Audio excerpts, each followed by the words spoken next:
एक वीर योद्धा जो सिर्फ एक महारथी नहीं बल्कि एक नए साम्राज्य का जन्मदाता बना। जंग के मैदान में बिजली की तरह तेजी, दुश्मनों के लिए एक अज्ञात आफत। यह कहानी है बाबर की, जिसने अपनी तलवार से इतिहास लिखा और हिंदुस्तान में मुगल साम्राज्य की नींव रखी। राजगद्दी तक का यह सफर कैसा था? खून, जंग और सपनों से भरी इस कहानी को जानने के लिए तैयार हो जाइए। अगर आपको इतिहास पसंद है और ऐसी ही रोमांचक कहानियां देखना चाहते हैं, तो एग्जाम जीके की को लाइक, शेयर और सब्सक्राइब करें। मैं बाबर बोल रहा हूं। मेरा पूरा नाम जहीरुल मोहम्मद बाबर है। मुझे ही इस भारत की विशाल सल्तनत पर मुगल वंश का संस्थापक माना जाता है। क्या मैंने बाबरी मनाई? क्या मैंने मंदिर तुड़वाया? यह तो मुझे जिंदगी का गिला कुछ भी नहीं रहा। लेकिन कुछ राज है जो कब्र में मुझे आज भी सोने नहीं देते। आज मैं अपने हिंदुस्तान में प्रवेश की वह कहानी बयान करूंगा जिससे आप अनभिज्ञ हैं मूलत। मैं चंगेज खान का वंशज हूं, जिनकी क्रूरता से तो आप परिचित ही होंगे सर। जमीने हिंदुस्तान, अस्सलाम वालेकुम। मैं एक लुटेरा था और हिंदुस्तान सोने की चिड़िया। मैं आज आपको राणा सांगा का वो तांडव दिखाऊंगा जिनके भाले और तलवार की चमक से मैं भी एक बार हार कर भाग खड़ा होने पर मजबूर हो गया था। मैं आपको आज आपके प्रभु श्री राम के मंदिर की वह कहानी भी बताऊंगा जिसको सुनकर आप सच्चाई जान पाएंगे। मैंने हिंदुस्तान के तख्त पर बैठने का ख्वाब देखा था, जो पूरा भी हुआ। आप तो भारतीय होंगे, इसलिए हो सकता है मेरे मुंह से अपनी कहानी सुनकर आपका खून खोल उठे। लेकिन इतिहास जाने को तो शायद पीछे दी गई गालियां दोबारा नहीं दोहराऊंगे। मैं अपने बचपन से लेकर जवानी और हिंदुस्तान के अंदर प्रवेश से लेकर सभी प्रकार के युद्ध का वर्णन करूंगा। मेरा जन्म 14 फरवरी 1483 को जन्म फरगनावाद के आंदीजान नामक शहर में हुआ था, जो कि मौजूदा उज्बेकिस्तान नामक देश में स्थित है। मेरे पिता, जो कि फरगना घाटी के शासक थे, हमारा वंश मंगोलिया बरलास कबीले से संबंधित था। परंतु बाद में इस्लाम के आगमन के समय हमारे वंशजों ने इस्लाम कबूल कर लिया। मेरे नाम को सिर्फ बाबर के जाने की कहानी भी बड़ी निराली है। मेरे पिता जहां के शासक थे, वहां की जनता बिल्कुल भी पढ़े लिखे नहीं थी, इसलिए मेरे पूरा नाम जहीरुल मोहम्मद बाबर है।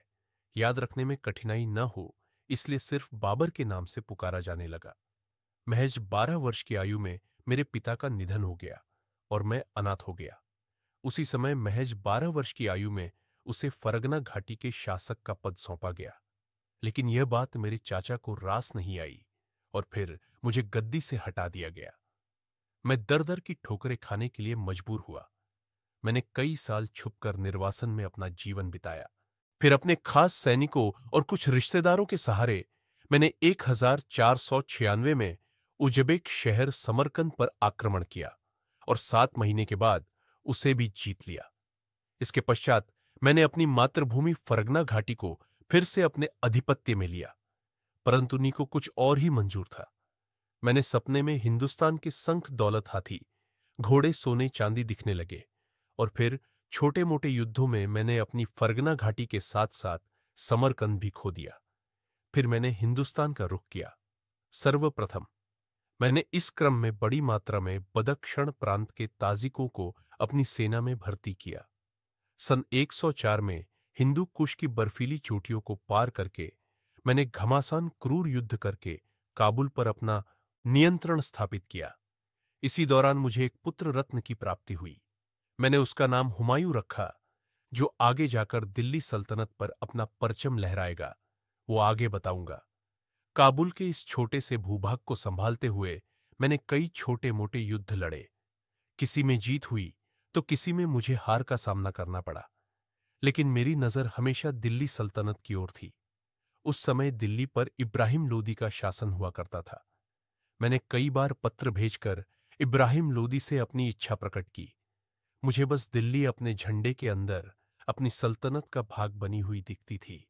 इब्राहिम लोदी का जवाब नहीं आने पर मैंने छोटे मोटे आक्रमण करने आरंभ कर दिए और सबसे पहले मैंने कंधार पर कब्जा किया। कंधार उस समय दिल्ली सल्तनत का हिस्सा था। फिर मैंने अपने एक संबंधी को अपनी इच्छा प्रकट की। मुझे दिल्ली का साम्राज्य अपनी आंखों में दिखता है।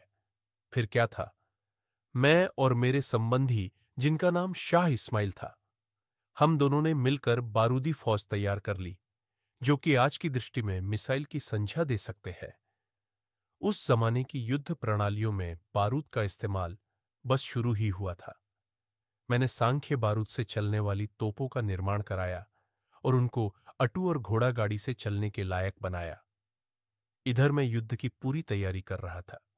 इसी के साथ में हिंदुस्तान में मौजूद कई राजपूत राजाओं को पत्र भेजकर उनसे संधि करने की कोशिश भी करने लगा, ताकि समय आने पर मैं उनका इस्तेमाल कर सकूं और दिल्ली पर मौजूद शासक इब्राहिम लोदी के बीच मेरी होने वाली सीधी टक्कर के बीच में और कोई शासक न आए। फिर समय आया 1524 का। मैंने उस समय लाहौर के शासक के पास अपना एक दूत भेजा है। मेरे दूध को पकड़कर हवालात के पीछे भेज दिया गया। ये सुनकर मैं अत्यधिक क्रोध से भर गया और मैंने लाहौर को लगभग 1 हफ्ते तक चलाकर छिन्न भिन्न कर दिया। लाहौर की जनता पर मैंने इतना क्रूर और वहशीपन दिखाया जिसका इतिहास में कोई उदाहरण नहीं है। छोटे मोटे युद्धों को लड़ते हुए मेरी नजर दिल्ली के शासन की ओर गहरी होती जा रही थी। उस समय दिल्ली पर शासित इब्राहिम लोदी की सल्तनत कमजोर हो रही थी। फिर दिन आया 21 अप्रैल। 1526 हरियाणा में मौजूद पानीपत का वो मंजर देखने लायक था। एक तरफ मेरी सेना जो समय आए नए नए तोपखाने से सुसज्जित थे। री सेना में लगभग 15,000 सैनिक और 25 से लेकर 30 तोपें थी, असंख्य बारूद की गोलों के साथ। वहीं दिल्ली सल्तनत के शासक इब्राहिम लोदी की सेना में लगभग 40,000 से लेकर 60,000 सैनिक थे। 500 सैनिक थे और 500 से ज्यादा युद्धक हाथियों से सुसज्जित सेना को देखकर एक बार मेरे भी पांव उखड़ने लगे। लेकिन मैंने अपनी युद्ध नीति में एक ऐसी क्रूर रणनीति छिपाई थी जिसका खुलासा युद्ध क्षेत्र में होना था। देखते ही देखते युद्ध शुरू हो गया। तलवारों भालों के टकराव से पानीपत का भूभाग दहल गया। चारों तरफ चीख पुकार के मंजर थे। इसी में मुझे महसूस हुआ लोदी की सेना मेरी सेना पर भारी पड़ रही है। साथ ही उनके 500 युद्धघ हाथियों ने मेरे सैनिकों पर हर ढा दिया। फिर क्या था, मैंने अपने तोपखाने के सेनापति को आदेश दिया कि तोपों के मुंह हाथ की ओर कर दो और गोले बरसा दो। एक एक करके सभी तोप के मुंह खोल दिए गए। जैसे ही गोले बरसने लगे, आसमान में काली अंधकार की छटा छा गई। हाथी उन तोपों के घनघोर विस्फोट आवाज से शहरों और जंगलों की ओर भागने लगे। मैं लोदी के सैनिकों के चीत उड़े शरीर को देखकर बहुत खुश हुआ। फिर मैंने अपने एक सेनापति को आदेश दिया कि लगमा युद्ध नीति शुरू की जाए। मेरी बची हुई सेना में से 5 से 10 भागों में विभाजित होकर पूरे पानीपत के भूभाग पर फैल गई और इब्राहिम लोदी की सेना पर चारों ओर से क्रूर हमला कर दिया। देखते ही देखते मेरी सेना विजय की ओर बढ़ रही थी। इंशाअल्लाह अल्लाह विजय हमें ही मिलने थी। युद्ध में हमारी विजय हुई, वही युद्ध में ही इब्राहिम लोदी की मृत्यु हो गई और मैं विजय हो गया। यह हिंदुस्तान में मेरी सबसे बड़ी विजय थी। दिल्ली की सल्तनत पर मुगली झंडा फहराने लगा और मैंने हिंदुस्तान में मुगल शासन की नींव रख दी थी। इब्राहिम लोदी की मृत्यु युद्ध के मैदान में हो गई थी और उसके सभी सामंतों तथा सेनापतियों ने लोदी को वहीं छोड़ दिया। जैसे जैसे समय बीता, उनमें से अधिकांश ने दिल्ली के नए शासक के रूप में मेरा आधिपत्य स्वीकार कर लिया और वह सभी मेरे सामंत और सेनापति बन गए। मैं इस जीत में मदहोश ही था कि मैंने अभी तक राजपूत के शौर्य की झलक नहीं देखी थी, परंतु मेरे मन में यह विचार बैठा था कि मुझे पूरे मारवाड़ और मेवाड़ सहित मौजूदा पूरे राजस्थान और मध्य प्रदेश तक अपनी सल्तनत का झंडा फहराना है। फिर मैंने मेवाड़ में बैठे एक सुप्रसिद्ध योद्धा महाराणा सांगा को पत्र भेजा और उनको अपने विचार के बारे में सहयोग और मुगल शासन के अंदर अपने राज्य को शामिल करने की इच्छा जताई। मैं महाराणा सांगा के बारे में सुन चुका था क्योंकि उनसे मेरा पहले ही कुछ पत्र व्यवहार हो चुका था। मुझे पता था महाराणा सांगा ने मानेंगे और हुआ भी यही। मैं सोच ही रहा था कि युद्ध की तैयारी की जाए, लेकिन महाराणा सांगा मुझसे भी तेज निकले। उन्होंने मेरे इरादे भांप लिए थे। उन्होंने धीरे धीरे अपने वर्चस्व का इस्तेमाल करके लगभग सारे राजपूत शासन के राजा महाराजाओं को गठबंधन करके एक गठबंधन की सेना तैयार कर ली और प्रथम भेंट हुई। मेरी उनसे बयाना में 21 फरवरी 1527 को मेवाड़ के राणा सांग की संयुक्त सेना और मेरी मुगल्ली सेना के बीच पहला युद्ध हुआ। मैंने पहली बार महाराणा जैसी कुशल पराक्रमी योद्धा से पहली बार युद्ध क्षेत्र में मुकाबला किया। असंख्य गांव होने के बाद भी राणा सांगा युद्ध में डटे रहे। अगर आप महाराणा सांगा के शरीर पर 80 घाव होने पर भी कैसे युद्ध करते रहे जानना है तो पर आई बटन पर क्लिक करके महाराणा सांगा का वीडियो देखिए, जिनमें उनकी शौर्य की गाथा बताई गई है।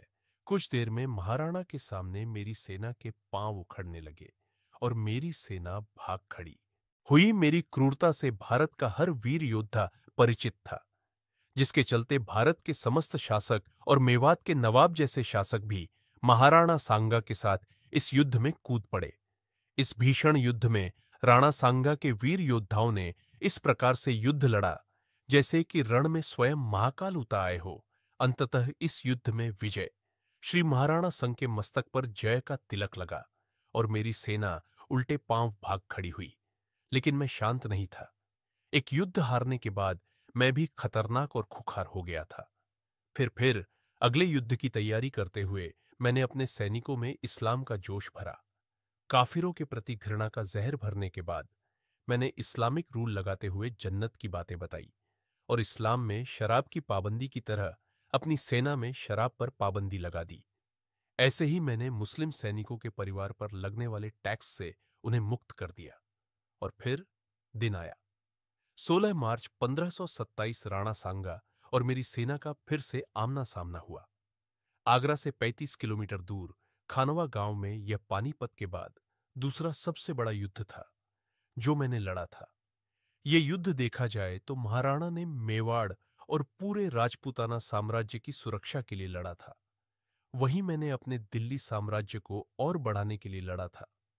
इसके साथ ही मेरी अति महत्वाकांक्षा, जिसमें मेवाड़ को अपने झंडे के नीचे लाने के सपने के साथ मैं युद्ध लड़ रहा था, गणगौर का युद्ध। फिर मैंने कुछ सेनापति और राजाओं को लालच देकर महाराणा सांगा से अपनी ओर कर लिया।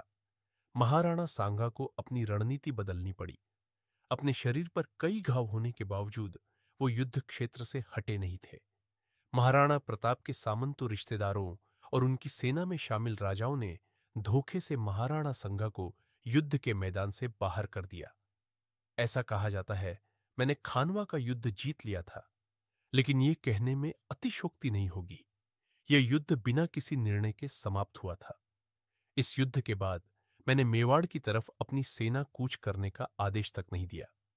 शायद मैं जान चुका था कि यह काम मेरे बस का नहीं है। मैं गुस्से से तिलमिला गया था।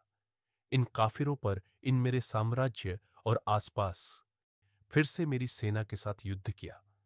इस युद्ध में मेरी सेना ने हजारों सूर्यवंशी राजपूतों के साथ पंडित देवीदीन की हत्या कर दी। उसी दौरान मेरे सेनापति मीर बाकी ने आसपास के हजारों हिंदू को डरा धमकाकर, लालच प्रलोभन देकर इस्लाम में शामिल कर लिया। उस समय मेरे बेटे हुमायूं को मैंने जागीर संभालने के लिए भेजा, लेकिन अल्लाह ने मेरे बेटे पर बीमारी का कहर ढा दिया। बड़ी मुश्किलों से मेरे बेटे हुमायूं को आगरा लाया गया। कई नियम हकीम से इलाज किया, परंतु मेरी औलाद के ठीक होने के कम ही आसार थे। यह देखकर मेरी हालत बिगड़ गई। मेरे बेटे की हालत देखकर मैं होशो आवास कौवा बैठा और धीरे धीरे मेरा जीवन अंधकार में होने लगा। मैंने भी नीम हाकिम से कई इलाज करवा लिए, लेकिन अल्लाह ताला ने मेरी एक नहीं सुनी और मैं बीमारी के कर्त में एक दिन अल्लाह को प्यारा हो गया। वो तारीख थी 26 दिसंबर 1530। उस दिन मैंने आखिरी सांस ली और मैं इस दुनिया से अलविदा होकर अल्लाह ताला के बने जन्नती शहर पर निकल पड़ा, जहां मुझे 62 हरी मिलने वाली थी। इसके बाद मेरे बेटे हुमायूं ने मुगलिया सल्तनत की बागडोर अपने हाथ में ले। दोस्तों, अगर आप मेरे बेटे हुमायूं का भी जीवन चरित्र प्रकार सुनना चाहते तो कमेंट करें। जिस पर भी वीडियो चाहते हैं उसका नाम लिखें। धन्यवाद। जय हिंद, जय भारत।